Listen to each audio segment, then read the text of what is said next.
સુરતની જીવાદોરી સમાન તાપી નદીનો આજે જન્મદિવસ છે। કુરુક્ષેત્ર સ્મશાન ભૂમિ દ્વારા તાપી નદીના જન્મદિવસની ઉજવણી કરવામાં આવી હતી।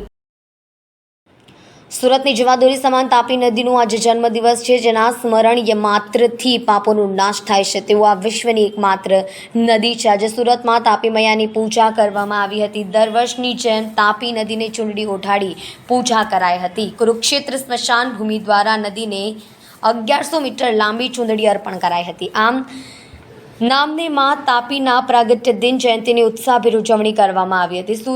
સુરત એ સૂર્યપુત્રી તાપી નદીના કિનારે વસેલું શહેર છે અને આ જ કારણે સુરતને સૂર્યપુર કહેવાય છે। સુરતની જીવાદોરી સમાન તાપી નદીનો આજે જન્મદિવસ છે। તાપી નદીનો જન્મ અષાઢ સુદ સાતમના દિવસે થયો હતો અને આખા વિશ્વમાં એકમાત્ર તાપી નદી જેવી છે જેનો જન્મદિવસ સુરતીઓ ભારે રંગે ચંગે ઉજવે છે।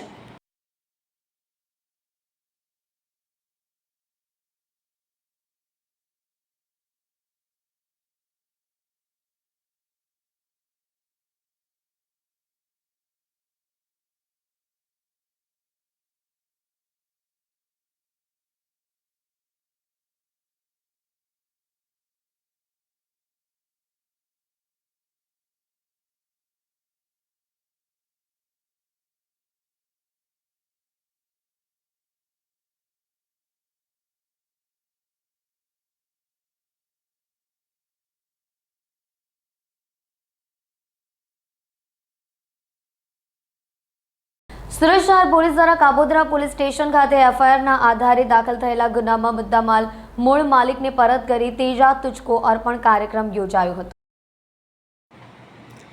સુરતના કાપોદ્રા પોલીસ સ્ટેશન ખાતે ગઈ તારીખ 12/6/2024ના રોજ EFIRના આધારે દાખલ થયેલ મોબાઈલ ઘરફોડની અને મોબાઈલથી ગૂગલ પે દ્વારા 3 લાખ ઓનલાઈન ટ્રાન્સફર કરી ગુનાનો ભેદ ઉકેલાયો હતો, જેમાં મરનારના મિત્ર સંદીપ વિનુભાઈ દેસાઈ દ્વારા મોબાઈલ ચોરી કરી અન્ય ખાતામાં પૈસા ટ્રાન્સફર કરવામાં આવ્યા હતા।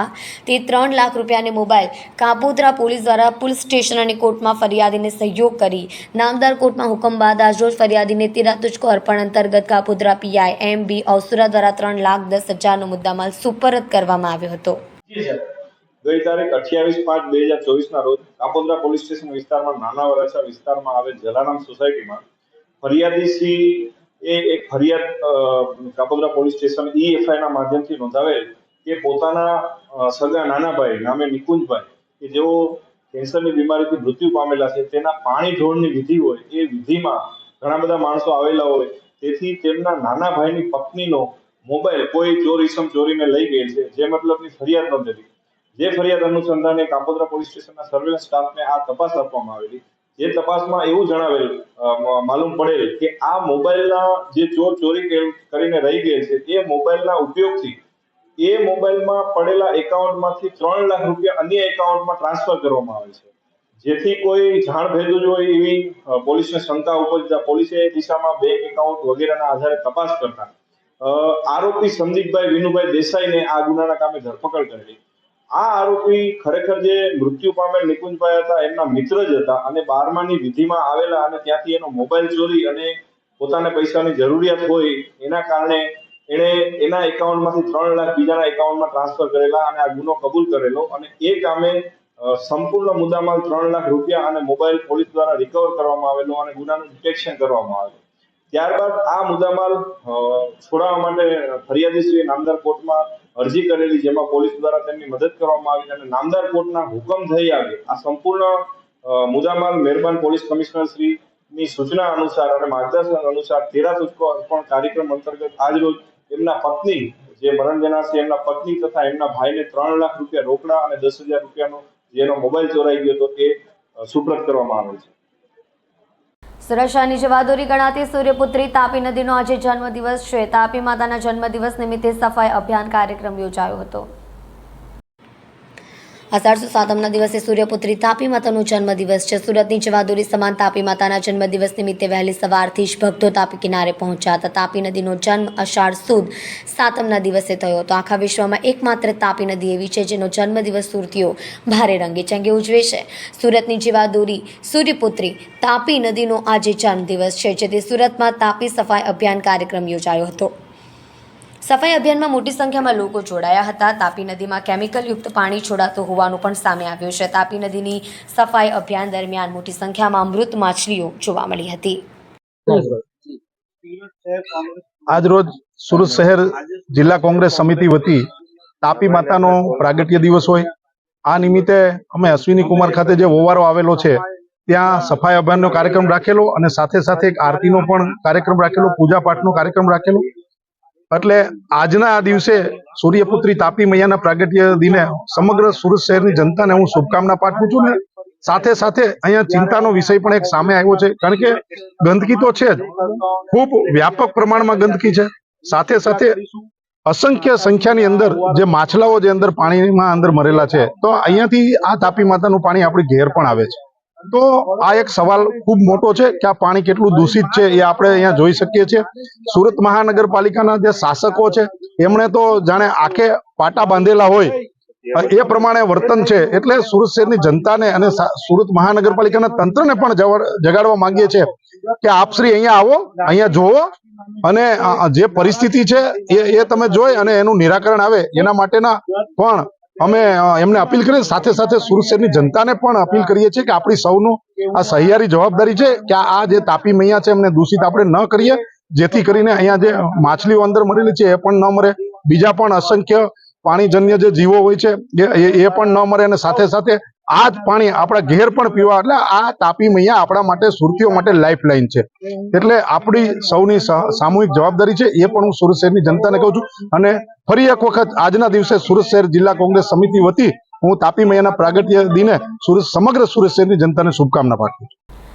સુરત સરથાણા વિસ્તારમાં ઓનલાઈન સાડીના વેપારની આડમાં ચાલતા દેહ વેપાર પર પોલીસે દરોડા પાડી મહિલા સાથે ગ્રાહકની ધરપકડ કરી હતી. સુરતમાં સ્પાની આડમાં દેહ વેપાર થતો હતો. શહેરના સરથાણા વિસ્તારમાં સ્પા અને ફૂલ ફેમિલી સ્પામાં દેહ વેપારનો ગોરખ ધંધો ચાલતો હતો. પોલીસે રેડ પાડી મહિલા સહિત ગ્રાહકની ધરપકડ કરી છે. સરથાણા વિસ્તારમાં ઓનલાઈન સાડીના વેપારની આડમાં ચાલતા દેહ વેપાર પર ડમી ગ્રાહક મોકલી પોલીસે રેડ કરી હતી. BRTS કેનાલ રોડ પર પતરાનો ડ્રોમ બનાવી કારોબાર ચાલતો હતો. ઘરકંકાસથી કંટાળીને સુરતમાં યુવક તાપી નદીમાં કૂદી આપઘાત કરે તે પહેલા સ્થાનિકોએ તેને બચાવી લીધો હતો. સુરત શહેરમાં તાપી નદીના પુલ ઉપરથી છલાંગ મારી આત્મહત્યા કરવાના કિસ્સામાં સતત વધારો થઈ રહ્યો છે. દરમિયાન ગૃહકંકાસથી ત્રાસી ગયેલો યુવક મકાઈ પુલ ઉપરથી કૂદવા ગયો, જો કે રાહદારીઓએ જીવ બચાવી લીધો હતો. ત્યારબાદ ફાયર વિભાગને જાણ કરવામાં આવતા યુવકને રેલિંગ પરથી નીચે ઉતારી દેવામાં આવ્યો. પ્રાપ્ત જાણકારી મુજબ ચોક બજાર સાગર હોટલ પાસે રોનક કોમ્પ્લેક્સમાં 34 વર્ષીય યુવક પરિવાર સાથે રહે છે. યુવક રિક્ષા ચલાવી પરિવારનું ગુજરાન ચલાવે છે. ઘરમાં ઝઘડાઓ ચાલતા રહેતા હોવાથી કંટાળી ગયો હતો, જેથી અંતે જીવન ટૂંકાવવાનું નક્કી કરી રિક્ષા લઈને નીકળી ગયો હતો. 34 વર્ષીય યુવક તેની ઓટો રિક્ષા લઈ મકાઈ પુલ ઉપર આત્મહત્યા કરવા ગયો હતો. દરમિયાન પુલ ઉપરથી પસાર થતા રાહદારીઓએ તેને જોઈ લેતા તેને પકડી રાખ્યો હતો અને બાદ બનાવની ફાયર કંટ્રોલને જાણ કરાતા મોગલીસરા ફાયરનો કાફલો પણ ઘટના સ્થળે પહોંચ્યો હતો. ફાયરની ટીમે યુવકને રેલિંગ ઉપરથી ઉતારી દીધો હતો. ફાયર સબ ઓફિસર બળવંતસિંહે જણાવ્યું હતું કે આત્મહત્યા કરનાર યુવક ગૃહ કંકાસને કારણે આત્મહત્યા કરવા માટે ચાલી નીકળ્યો હતો, જો કે રાહદારીઓની સતર્કતાને કારણે તેનો જીવ બચી ગયો હતો. દરમિયાન ચોક બજાર પોલીસ પણ ઘટના સ્થળે પહોંચી જતા વધુ તપાસ હાથ ધરી છે. સુરતની લાજપોર મધ્યસ્થ જ્વેલ ખાતે 18 લાખના ખર્ચે તૈયાર થયેલી સ્માર્ટ ક્લાસનું ગૃહ રાજ્યમંત્રી હર્ષ સંઘવીના હસ્તે ઉદ્ઘાટન કરાયું છે. લાજપોર મધ્યસ્થ જેલની આજે ગૃહ રાજ્યમંત્રી હર્ષ સંઘવીએ મુલાકાત લીધી હતી. દરમિયાન તેમણે ₹18 લાખના ખર્ચે બનેલા સ્માર્ટ ક્લાસરૂમનું અનાવરણ પણ કર્યું હતું. સુરતની લાજપોર મધ્યસ્થ જેલની આજે ગૃહ રાજ્યમંત્રી હર્ષ સંઘવીએ મુલાકાત લીધી હતી. દરમિયાન 18 લાખના ખર્ચે બનેલા સ્માર્ટ ક્લાસરૂમનું અનાવરણ કર્યું હતું, જેમાં બંદીવાનો માટે અલગથી શરૂ કરાયેલા હીરા યુનિટ વિભાગની પણ હર્ષ સંઘવીએ મુલાકાત લીધી હતી. નિરીક્ષણ પણ કર્યું હતું. બંદીવાનો દ્વારા તૈયાર કરાતા હીરા અંગે બંદીવાનોમાં સ્કિલ ડેવલપમેન્ટ વધે તેવા પ્રયાસ કરવા ધારાસભ્યને સૂચન કર્યું હતું. ગૃહ રાજ્યમંત્રી હર્ષ સંઘવીએ કહ્યું, બંદીવાનો માટે પગાર વધારો કરવામાં આવ્યો છે. અમારો હેતુ બંદીવાનો ગુનાખોરીમાંથી બહાર નીકળે તેવો છે. તમામ લોકો સમાજમાં એક સારા નાગરિક બની રોજગારી પ્રાપ્ત કરે તેવો આશય છે. જેલમાં કેદીઓને રોજગારી મળે તે માટે હીરા ઉદ્યોગ સ્થાપવામાં આવ્યો છે. સુરતના સલાબતપુરા પોલીસ સ્ટેશનની આગામી મહોરમ પર્વને ધ્યાનમાં રાખીને ડીસીપી ભગીરથ ગઢવીના અધ્યક્ષસ્થાને શાંતિ સમિતિની બેઠક મળી હતી, જેમાં તાજા કમિટીના પદાધિકારીઓ અને તાજા આયોજકો ઉપસ્થિત રહ્યા હતા. આગામી દિવસોમાં મહોરમ નિમિત્તે સુરત શહેરમાં નીકળનારી તાજાના જુલુસને લઈને સુરતના સલાબતપુરા પોલીસ સ્ટેશને આગામી મહોરમ પર્વને ધ્યાનમાં રાખીને ડીસીપી ભગીરથ ગઢવીના અધ્યક્ષસ્થાને શાંતિ સમિતિની બેઠક મળી હતી, જેમાં તાજા કમિટીના પદાધિકારીઓ અને તાજા આયોજકો ઉપસ્થિત રહ્યા હતા, જેમાં હિન્દુ મુસ્લિમ આગેવાનો મોટી સંખ્યામાં ઉપસ્થિત રહ્યા હતા. શાંતિ સમિતિની બેઠકમાં હિન્દુ મુસ્લિમ આગેવાનો સુરત શહેરમાં ઉજવાતા દરેક ધાર્મિક તહેવારો કોમી એકલાસના વાતાવરણમાં શાંતિપૂર્ણ રીતે ઉજવવામાં આવતા હોવાનું જણાવ્યું હતું. આ બેઠકમાં ડીસીપી ભગીરથ ગઢવી અને તાજા કમિટીના આગેવાનોએ વિવિધ મુદ્દે લોકોને સૂચનો આપ્યા હતા. આજરોજ સલાબતપુરા પોલીસ સ્ટેશનના પ્રાંગણમાં આવનાર તાજિયાના તહેવાર અનુસંધાને એક શાંતિ સમિતિની મિટિંગ રાખવામાં આવી હતી. આ મિટિંગમાં તાજિયા કમિટીના તમામ સભ્યો, શાંતિ સમિતિના સભ્યો, એફઓપી અને જે લોકો તાજિયાનું સ્થાપના કરનાર છે અને આખું જેમના હસ્તક આ તાજિયા નીકળનાર છે એ તમામ લોકો હાજર રહેલા હતા. આ તમામની સાથે પોલીસ વિભાગના પણ અધિકારીઓ અને કર્મચારીઓ હાજર હતા.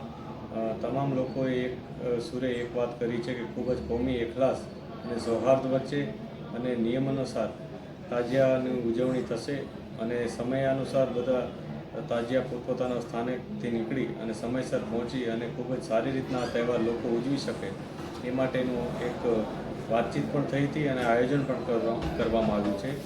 તમામ લોકોએ એક જ વસ્તુ પર ભાર મૂક્યો હતો કે કોમી એખલાસ અને શાંતિના માહોલમાં આ તહેવાર ઉજવવામાં આવશે અને એના તમામ લોકોના જે આ બાબત છે એને કારણે એક શુભકામનાઓ જેવી પરિસ્થિતિ અહીંયા ઊભી થઈ હતી, જેને કારણે ખૂબ જ સારા વાતાવરણમાં આ કાર્યક્રમ અને મિટિંગ પૂરી થઈ છે.